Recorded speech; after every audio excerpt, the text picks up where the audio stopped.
Hello students, अब हम नया चैप्टर स्टार्ट कर रहे हैं। Chapter 7 cyber safety. बहुत इम्पोर्टेंट टॉपिक है ये। और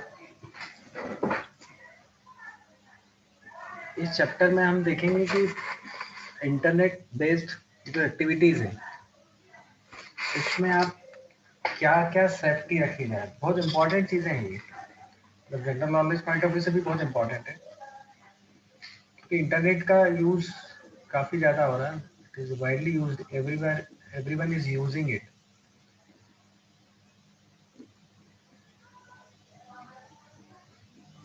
आप ईमेल करते हैं, काफ़ी सारी वेबसाइट्स खोलते हैं,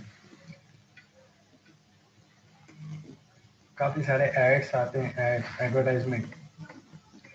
काफ़ी टाइम डिफरेंट साइट्स भी ओपन हो जाती हैं। तो ये सारी चीज़ें में हमको पता होना चाहिए कौन कौन सी चीज़ें कैसे वर्क करती है। तो सबसे पहले हम जैसे ऊपर अगर हम स्टार्ट करें, internet has provided us with many convenience. अब इंटरनेट से ये बात तो है कि we are connecting with all over world. Today everyone seems to be using the internet for one purpose और अदर पर्पस। हम एक पर्पस या दूसरे पर्पस से हम यूज होते तो हैं।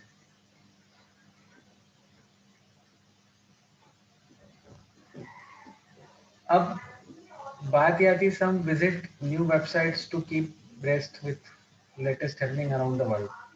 अब कुछ वेबसाइट्स को विजिट करते हैं और काफ़ी सारी चीज़ें होती हैं। हम ईमेल के थ्रू कम्युनिकेशन करते हैं, हम दूसरी कम्युनिकेशन सर्विसेज के थ्रू कम्युनिकेशन करते हैं।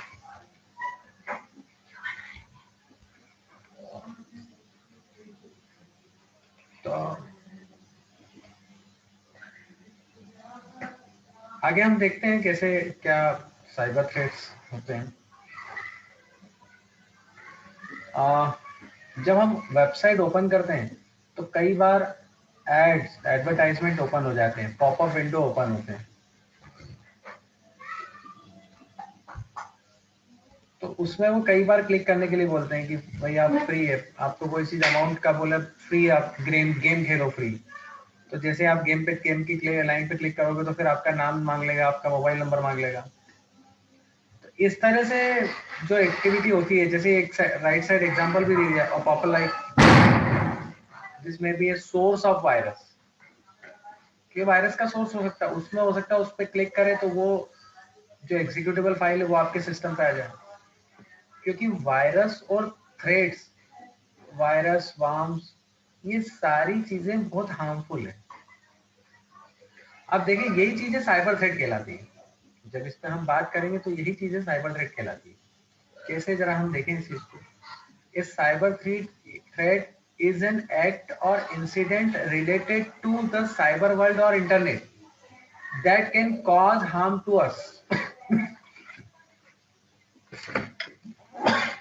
जो हमारे को किसी न किसी फॉर्म में हार्म करेंगे, हानि करेंगे।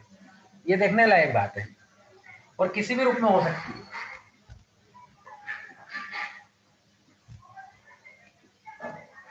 पॉपअप एक एग्जांपल दिया मैंने। For example, the computer become unstable. अब पॉपअप से अनस्टेबल हो सकता है, मतलब हार्मफुल किसी भी तरह से हो सकता है। वो हार्मफुल क्या हो सकता है? अनस्टेबल हो सकता है, हमारा पर्सनल इंफॉर्मेशन जा सकती है। जैसे मैंने अभी आपको बोला कि लिंक ओपन हुई और जैसे क्लिक करा आपने तो आपसे पूछ लिया आपका नाम, एड्रेस, मोबाइल नंबर। जैसे ही वो पूछा, काफी चीजें हो जाती है। आप देख ही रहे हो, दिन पे दिन cyber attacks, cyber threats work कर ही रहे हैं, चीजें एक्सप्लोर हो रही है। पर्सनल इंफॉर्मेशन ये सारी। Let us learn about some common types of cyber threats. तो अब कॉमन थ्रेट्स हम पढ़ते हैं उसको। इसमें काफी सारी चीजें सोशल नेटवर्किंग वेबसाइट्स पे रहती है। अच्छा, हम लोग खुद काफी चीजें, हमारी पर्सनल इंफॉर्मेशन को स्प्रेड करते हैं। कैसे, मैं बताता हूँ आपको। हम मोबाइल में या कंप्यूटर में कोई भी चीजें इंस्टॉल करते हैं तो वो पूछता है, जैसे मोबाइल में पूछता है कि अलाउ कॉन्टेक्ट, अलाउ फोटो। तो ये सारी चीजें अलाउ कर देते हैं, तो वो सारी चीजें देखना, हालांकि अलाउ करना हमारी मजबूरी रहती है कंप्यूटर में, क्योंकि अगर वो अलाउ नहीं करेंगे तो हमारा वो पर्टिकुलर एंड्रॉइड वो सॉफ्टवेयर नहीं चलेगा हमारा। तो देखते हैं हम कैसे अलग अलग चीजें हमें हार्म करती है, इसी को साइबर थ्रेट्स कहते हैं। साइबर थ्रेट्स में सबसे इम्पोर्टेंट एक जो सबसे पहली बात बोली है वो मेलवेयर बोली है, और इसी में वायरस आता है। तो मेलवेयर मतलब malicious software that is used to disrupt computer operation. Malware is a general term used to refer to variety of forms of hostile or invasive software.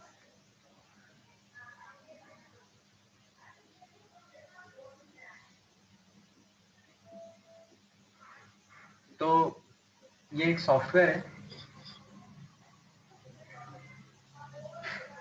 और जो हमारे कंप्यूटर को किसी न किसी फॉर्म में हार्म करता है। अब देखते हैं हम क्या। सबसे पहली चीज आती है virus. Computer virus is a software program that can replicate itself and spread from one computer to another. तो ये वायरस ऐसा प्रोग्राम होता है जो एक जगह से दूसरे जगह हार्म करते ही है। अब मालूम है ये क्या करता है, जैसे कंप्यूटर की बात करें तो एग्जीक्यूटेबल फाइल होती है जो हमारे प्रोग्राम में डायरेक्ट कॉपी कर देती है, और जिससे हमारा वो प्रोग्राम करप्ट होते जाता है। और वायरस क्या होता है मालूम है, ईएक्सी फाइल को ही करप्ट करता है। मतलब सबसे पहले जो कोई सॉफ्टवेयर है, मान लो कंप्यूटर में कोई सॉफ्टवेयर है, तो सबसे पहले वो ईएक्सी फाइल को अटैक करेगा, और ईएक्सी फाइल अटैक होती है एग्जीक्यूटेबल। ये लिखा है इनफेक्ट सम एग्जीक्यूटेबल फाइल सॉफ्टवेयर।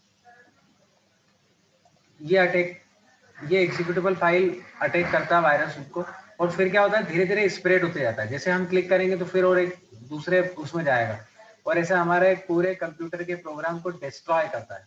और जब एक प्रोग्राम डिस्ट्रॉय होता है तो दूसरे भी डिस्ट्रॉय होते जाते हैं, और ये आगे चीजें बढ़ती जाती हैं। तो ये हमारे किसी भी रूप में हार्म करता है वायरस को। फिर सेकंड बात आती है worms. Worms is a software program that actively transmits itself over a network to infect other computers. ये भी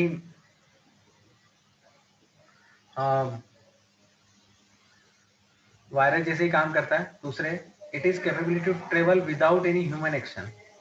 A worm is similar to a virus by design and is considered to be subclass of virus. मतलब ये भी virus की एक class ही दे रखी है worms that utilize file or information transport protocol on the system that allow worms to travel unaided. मतलब ये भी एक प्रकार का वायरस ही है, और जो कंप्यूटर को किसी न किसी फॉर्म में हार्म करता ही है। नेक्स्ट है Trojan horse. A Trojan horse is a version of virus which, unlike a computer virus, do not attempt to inject itself into other file. Instead, a Trojan horse is a program to deceive the user by appearing to be genuine, like an image, video, or software utility. However, when used, it performs other malicious activity like making copy of itself, stealing information, or harming their computer system. Trojan sometimes access personal information like email address, credit card number stored local at home or business. अब देखो दोनों में अंतर क्या है, मैं आपको बताऊं। वायरस में क्या होता है, वायरस में ये होता है कि वो डायरेक्ट एग्जीक्यूटेबल फाइल को अटैक करता है। मतलब एग्जीक्यूटेबल फाइल अटैक होगी तो सब जगह स्प्रेड होगी। वर्म भी वही काम करता है, बट थोड़ी सी सब क्लासेस और सब क्लास में से डिफरेंस है। जैसे इसमें क्या होता है नेटवर्क पे, मतलब वर्म क्या करता है, ये लिखा ना that actively transmit itself over a network to infect other computers. मतलब वायरस एक सिंगल कंप्यूटर में लगा हुआ है तो वर्म क्या करेगा, दूसरे कंप्यूटर में भी फैलाएगा। ये कब फैलेगा, जब दो कंप्यूटर या दो से अधिक कंप्यूटर एक दूसरे से जुड़े हुए हों। फिर नेक्स्ट बात आती है ट्रोजन हॉर्स, जो मैंने अभी बताया। ट्रोजन हॉर्स में क्या होता है कि आपको कोई ईमेल आ जाता है या कोई आपकी सॉफ्टवेयर यूटिलिटी आ जाती है या कोई इमेज आता है, उस पर आप क्लिक करते हो तो वो आपकी पर्सनल इन्फॉर्मेशन मांग लेता है, या कोई क्रेडिट कार्ड की इन्फॉर्मेशन मांग लेता है गलती से, या एड्रेस मांग लेता है, या और कोई चीज मांग लेता है जो दिक्कत वाली बात है, तो वो ट्रोजन हॉर्स कहलाता है। ये तीनों में मैंने आपको माइन्यूट डिफरेंस बताया कैसे यूज करता है। वायरस डायरेक्ट एग्जीक्यूटेबल फाइल पर अटैक करता है, वो सिंगल सिस्टम पे भी करता है और नेटवर्क पे भी कर सकता है। लेकिन वॉर्म क्या करता है, अगर एक सिस्टम पे है तो वो उसके साथ साथ दूसरों को भी पहुंचाएगा। फिर आए spyware. Spyware includes software programs that are installed on computer to steal information from your computer on a ongoing basis without your knowledge. अब ये बहुत इंपॉर्टेंट चीज है। इसमें ये बोला है कि हैकर्स में इंस्टॉल की logger software that will be able to track and report to hackers of all keystrokes you make on your computer. अब देखो इंपॉर्टेंट चीज ये है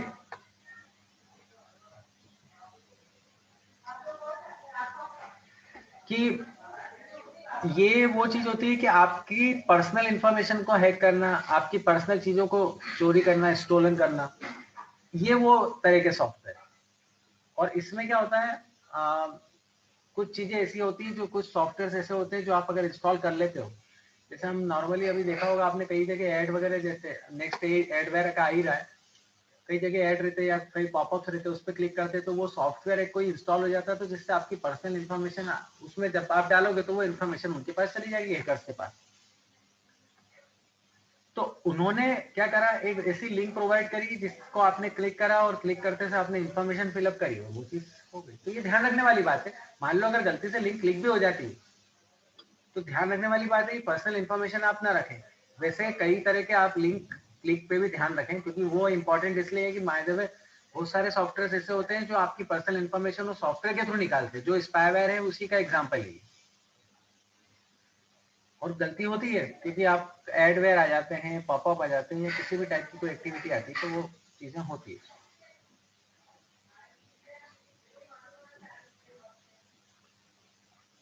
फिर बात आती है एडवेयर की। Adware is short term form for advertisement support software.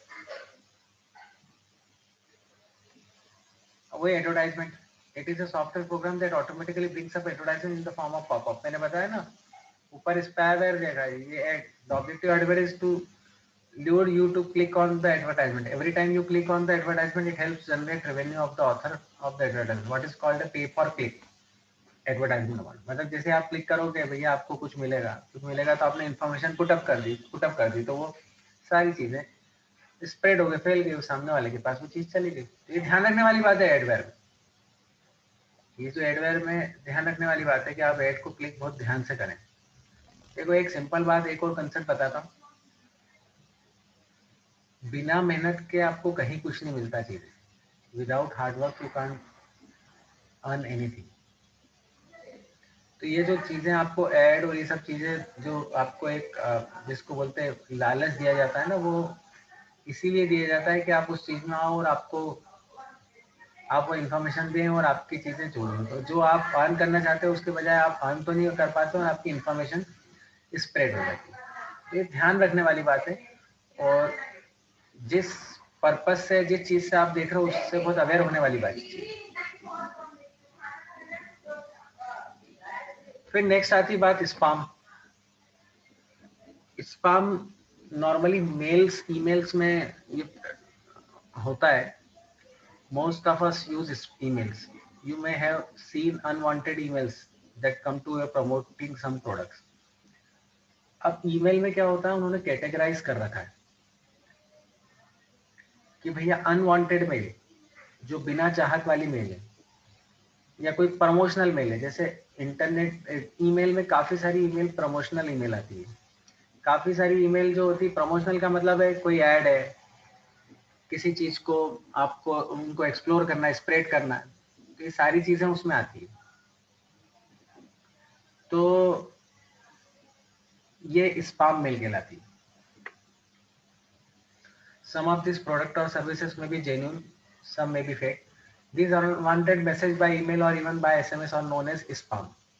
Some spam messages are also sent to lure you to take action. तो स्पैम मैसेजेस भी आते हैं, स्पैम मेल भी आती है। ईमेल में जब आप चेक करोगे तो आपको स्पैम मेल मिलेगी।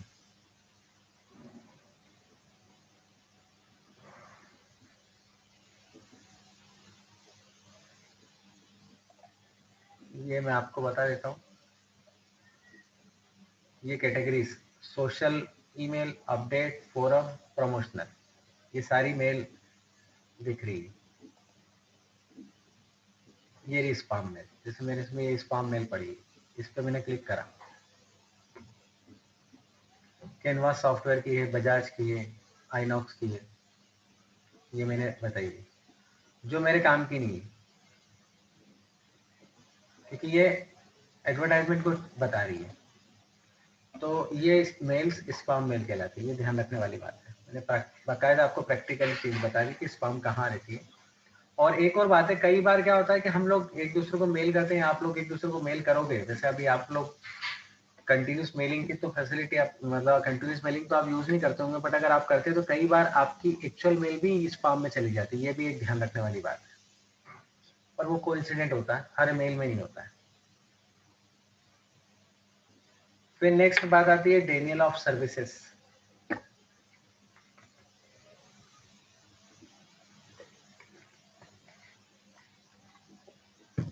Whenever you are prevented to use a website, जब आप कोई भी वेबसाइट को प्रिवेंट करते हो मतलब रोकते हो, और other online resources by delivering action by somebody, it can be terms as denial of services attack. मतलब हम कोई भी वेब, जैसे कोई चीज हम रोकना चाहते हैं ना, तो वो वही वाली बात थी कि हम कैसे किसी भी चीज को रोके। Some of the ways through which can be done including attempt to flood a network by writing a program that will send too many requests that will end up crashing the website. Since the website is not designed to handle such traffic, it will prevent legitimate network traffic. तो ये बता रहे हैं कि आप लिखा ना, whenever you are prevented to use a website, आप किसी भी वेबसाइट को कोई चीज रोकने की कोशिश करते हो, और other any online resources by delivering action by somebody, तो कोई भी वेबसाइट पे आप करते हो तो वो इसीलिए करते हो कि किसी का एकदम अटैक नहीं हो जाए वेबसाइट पे। और ये कैसे होगा? ये ऐसे होगा कि एक वेबसाइट पे इतनी सारी हिट्स एक साथ चली जाए, ठीक है ना। Since the website is not design to handle such traffic.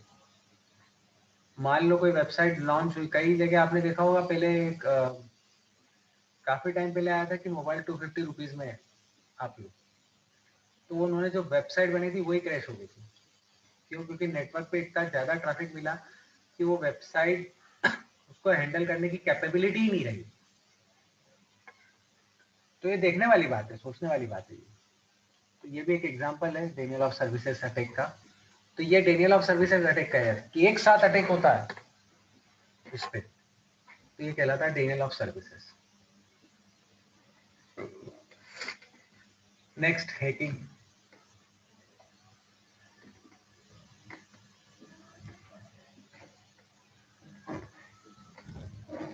The process of breaking into computer network. अब हैकिंग मतलब पूरा डेटा आपको पूरा डेटा आप सामने वाले के कंप्यूटर का ऑफ कर लेते हैं। और क्रैकिंग में मतलब पासवर्ड वगैरह को क्रैक करना। यहाँ पे वही चीज बता रखी है, the process of breaking into computer network and collecting the personal details of others. If it is done for ethical reasons, it's called hacking.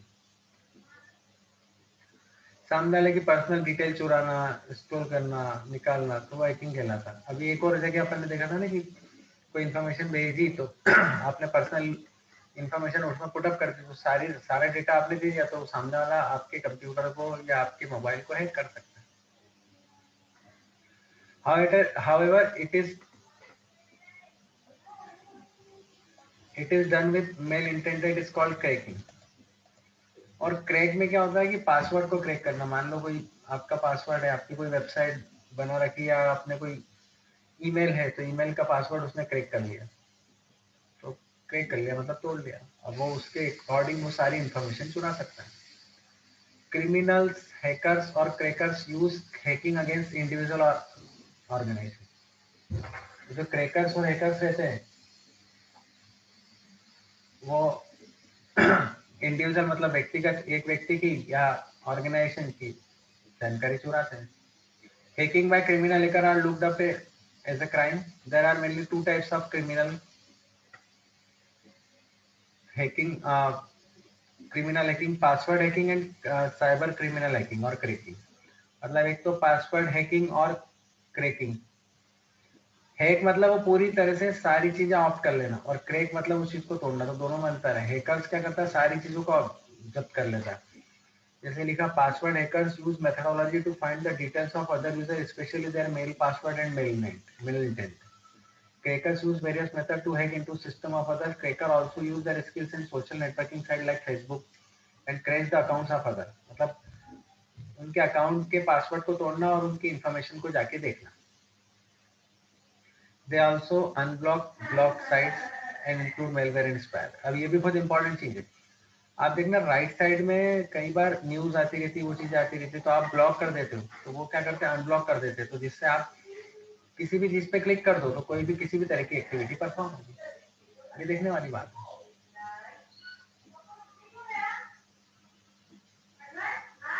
अब आगे देखते हैं हम anti hacking software such as Kasper anti hacker 3.0 can be used to protect our computers from hackers. तो ये एक antivirus, ये कास्परेसी में ये एंटीवायरस भी आता है और ये एंटी हैकर भी है। ये एंटी हैकर सॉफ्टवेयर है जो आपके कंप्यूटर को हैकर से प्रोटेक्ट रखता है। देखो सॉफ्टवेयर पूरे ही प्रोटेक्ट नहीं रखेगा, आपको ये भी ध्यान रखने वाली बात है कि आप अपनी इंफॉर्मेशन सब जगह स्प्रेड नहीं हो, इस चीज को ध्यान रखें। ये बहुत इंपॉर्टेंट चीज है। फिर नेक्स्ट बात आती है फिशिंग की। ये भी काफी चल रहा है। फिशिंग और web spoofing is a type of cyber crime where fraudulent websites are used to trick you into giving your confidential personal information। जो मैंने ऊपर भी देखी थी कि वो आपकी इंफॉर्मेशन सामने वाला कैसे भी चुरा सकता है। मैंने बताया था पॉपअप के थ्रू भी चुरा सकता है। तो यहाँ पर जो बात आ रही है वो यही आ रही है कि फिशिंग में आपका क्रेडिट कार्ड का number, account number, user name, password ये चुरा लिया, तो ये फिशिंग कहलाता है। Phishing attempt usually start an email asking you to click on a web link to check something about your bank account. When you click on the link, मतलब आप किसी ने कोई लिंक भेजी और उसको बोला आपका अकाउंट चेक करो, तो जैसे आपने क्लिक करा कि भैया अपना अकाउंट है कि नहीं, वो पेज पे चले जाएगा। And where you are asked for information, फिर इन्फॉर्मेशन मांगेगा और आप उसको फिलअप करते रहोगे। The page appears genuine but in fact counterfeit phishers may use the personal information about you on the page to steal your identity or money। तो वही वाली बात है कि देखो आप उन्होंने ललचाया किसे कि भैया चेक योर बैंक अकाउंट, जैसे आपने क्लिक करा इन्फॉर्मेशन मांग ली।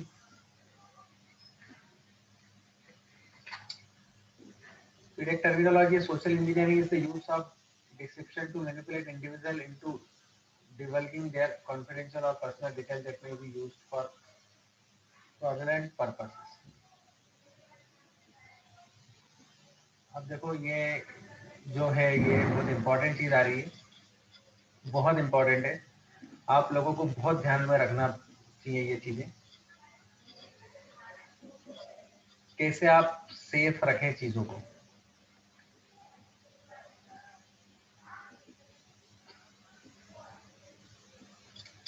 Cyber space is a dangerous place. मतलब ये देखो आप मानो या नहीं मानो इंटरनेट पे आप काम कर रहे हो तो एक डेंजरस अप्रोच को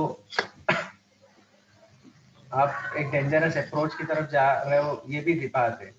इंफॉर्मेटिव तो है ही चीजें, तो क्या क्या ध्यान में रखना है ये कि आप सेफ ब्राउज कैसे करोगे। ब्राउज मतलब आप इंटरनेट पे सेफली कैसे काम करेंगे।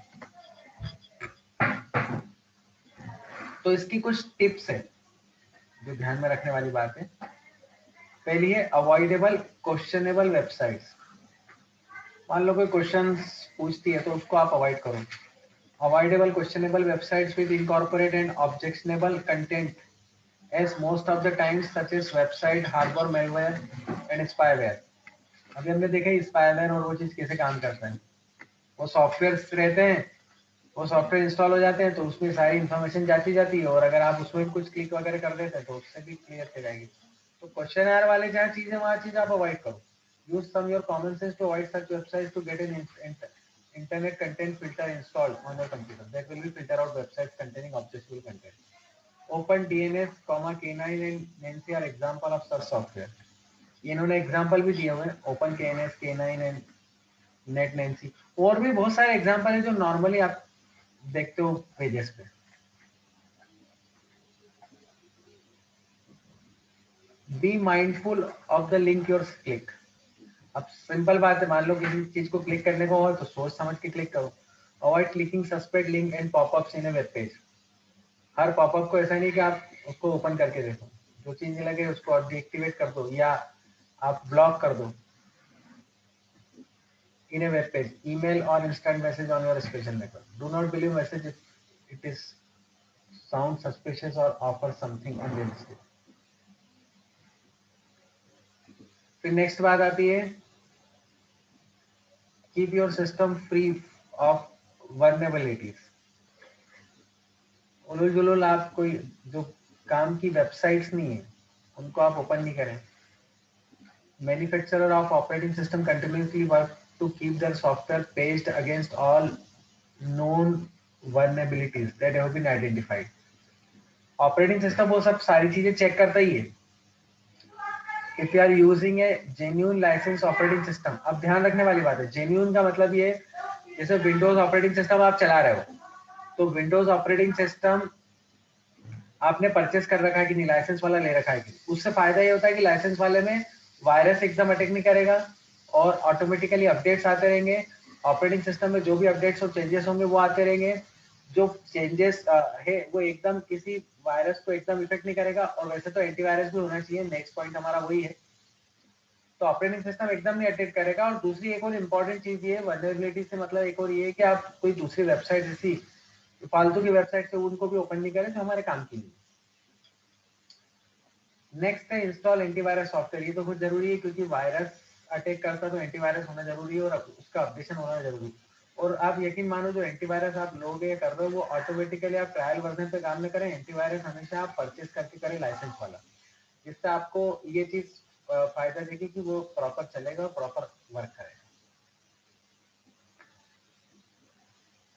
वो एंटीवायरस कौन कौन से होते हैं मैं आपको एग्जांपल बता देता हूँ, इसमें शायद नहीं लिखे हैं। मैं एंटीवायरस जैसे आप नेट प्रोटेक्टर ले लो, आप क्विक हिल ले लो, नॉर्टन ले लो, ये एंटीवायरसेस हैं जो होना चाहिए आपके सिस्टम में। फिर इसमें लिखा रन वायरस स्कैन पीरियडिकली। भाई आप जो भी एंटीवायरस आप इंस्टॉल करो उसको चलाते रहो, तो जिससे वो वायरस चेक करते रहेगा और अपडेट करते रहो। ये भी इंपॉर्टेंट बात है, अपडेशन बहुत जरूरी है। बिना अपडेशन के आप काम नहीं करोगे। अपडेशन होगा तो नई नई जो जितने भी लेटेस्ट वायरस है वो उनकी डेफिनेशन में आ जाएंगे और एंटीवायरस अगर काम करेगा तो वो अपना काम खत्म कर देगा।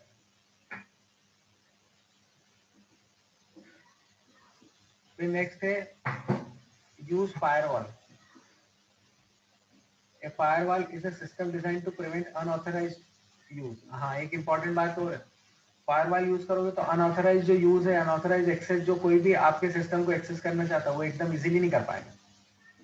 And access to your computer. A firewall can be either hardware और सॉफ्टवेयर। वो हार्डवेयर भी हो सकता है, सॉफ्टवेयर भी हो सकता है। Most individually user prefer a software firewall. तो सॉफ्टवेयर फायरवॉल भी देखने वाली बात है कि कैसे काम करते हैं। If you are using Windows you can use inbuilt Windows firewall. तो विंडोज का भी फायरवॉल अपने आप में रहता है, उसको आप यूज कर सकते हैं, जो आपके सिस्टम को प्रोटेक्ट करेगा। मतलब अनऑथराइज यूजर कोई भी यूज करना चाह रहा है तो उसके अकॉर्डिंग वो काम करेगा।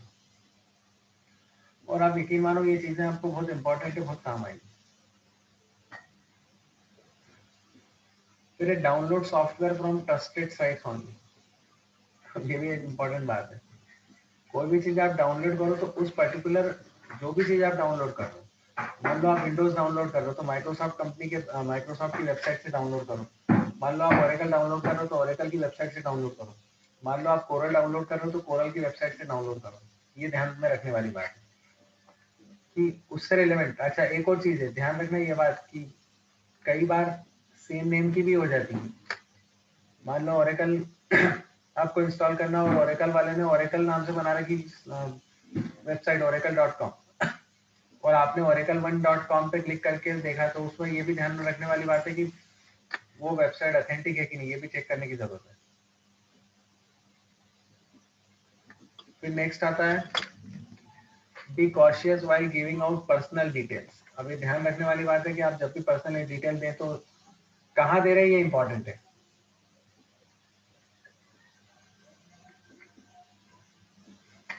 आजकल एक और बात इंपॉर्टेंट आई है, आप देखने में आई, कभी देखना आप, जैसे जितनी भी बैंक की वेबसाइट्स है उसमें स्पेशली आप बात करें तो स्टेट बैंक ऑफ इंडिया है, तो सारी वेबसाइट जो HTTPS के साथ शुरू होती है इसका मतलब ये है कि वो सिक्योर है। ये लिखा हुआ भी आपके इसमें, if the URL of the website has no padlock, padlock नहीं दे रखा, साइन इन और, so there is no HTTPS at the beginning। उनके आगे पैडलॉक नहीं लिखा मतलब उनके आगे HTTPS नहीं, और पैडलॉक होगा तो HTTPS लिखा होगा। मतलब सिंपल बात है, अगर आपको पैडलॉक और नो लॉक देखने की जरूरत नहीं है, उस पर अगर HTTPS लिखा है मतलब वो सिक्योर है, और नहीं लिखा मतलब सिक्योर नहीं है।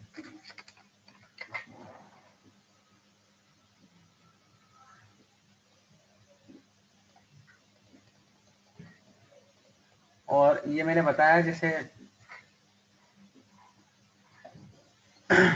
secure website is one that uses an extra layer of security known as SSL, secure socket layer। ये एग्जांपल भी दे रखा है,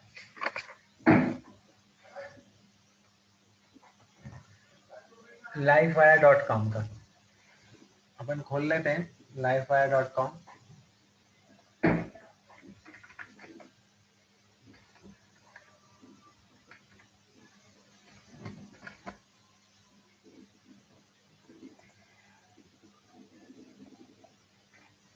ये HTTPS बता रहा है, ये आप यहाँ देखेंगे तो ये HTTPS है, मैंने हाईलाइट करा है।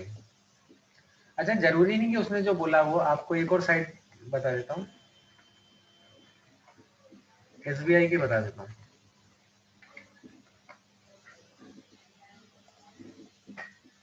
जब भी आए आप ये करो,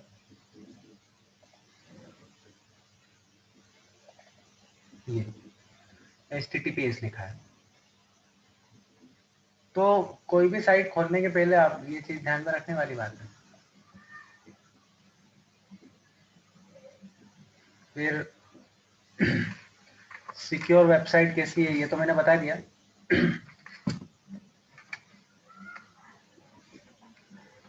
फिर a secure website is one that an extra layer of security, मतलब secure socket layer, extra layer एक लगी रहती to keep your sensitive information safe. तो आपकी इंफॉर्मेशन सेफ रहे, ये चीजें रहना चाहिए सिक्योर वेबसाइट के लिए। Before entering any private information such as password और credit card details on website, make you must ensure that the website is secure in two way. एक तो पैडलॉक हो, पैडलॉक का सिंबल, और ये तभी होगा जब दिखेगा जब आपका HTTPS होगा, ये HTTPS होगा उसी के अकॉर्डिंग वो काम करेगा। फिर नेक्स्ट HTTPS का मतलब होता है hyper text transfer protocol secure. और ये जो पैडलॉक बता रहा था ये ऑटोमेटिकली आते ही है, जैसे लाइफ वायर अभी अपन ने खोली ना,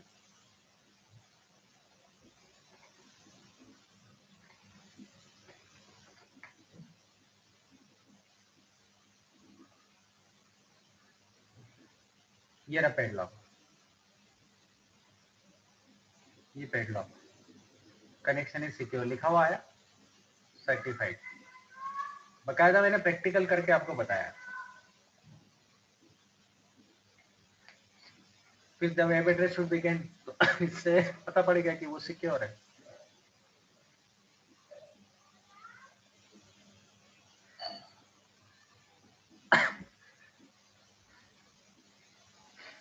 फिर लिखा the about things indicate that the website owner have a digital certificate issued by trusted security organisation such as VeriSign. VeriSign लिखा होता है, ध्यान रखना कभी भी डिजिटल साइन भी हो, that indicates the information transmitted online from the website have been encrypted. Encrypted मतलब ओरिजिनल फॉर्म में नहीं लिखी हुई है, पासवर्ड टाइप में लिखी हुई है, and protected from being, protected मतलब वही सिक्योर हो गई, and being intercepted and stolen by third parties. In other words, the communication between you and the site owner is secure. मतलब वेबसाइट अपन जिससे बनवाते, मतलब वेबसाइट हम जब बनाते हैं या आप जिससे भी आप वेब एड्रेस और वो सारी चीजें लेते हो, तो उसके बीच में जो कम्युनिकेशन होता है वो प्रॉपर होना चाहिए, सेफ होना चाहिए और ध्यान में रखने वाली बात होना चाहिए। तो कोई भी वेबसाइट सेफ है नहीं है, एंटीवायरस पे काम कर रही नहीं कर रही, ये सारी चीजें ध्यान में रखने वाली बात है। फिर आगे नेक्स्ट आ रही बात कि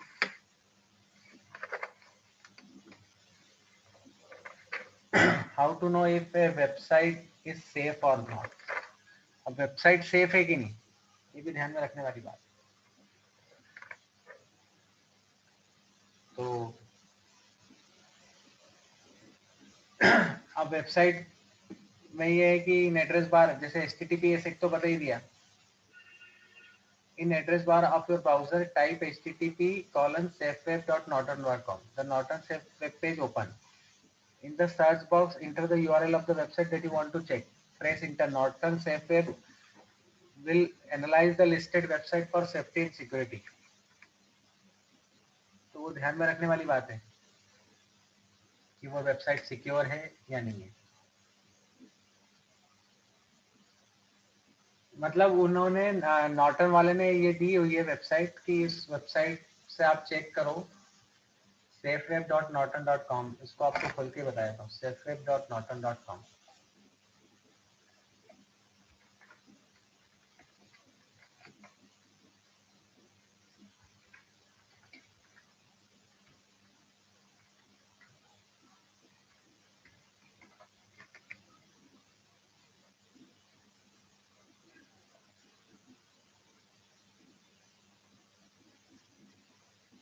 Enter the site,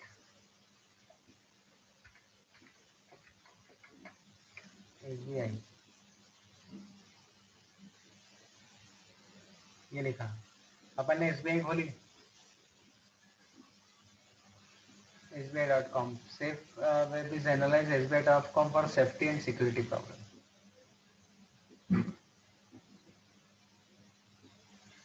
तो ये सेफ बता रहा है, नहीं होगी तो अनसेफ बता देगा, ये भी ध्यान में रखने वाली बात। तो हमने काफ़ी चीज़ें इसमें देखी और बहुत इम्पोर्टेंट और नॉलेजेबल है, आगे भी आपके काम आएगी। कोई भी प्रॉब्लम हो तो आप कमेंट बॉक्स में लिखें और बताएं, या फिर व्हाट्सएप ग्रुप पे भी आप बता सकते हैं।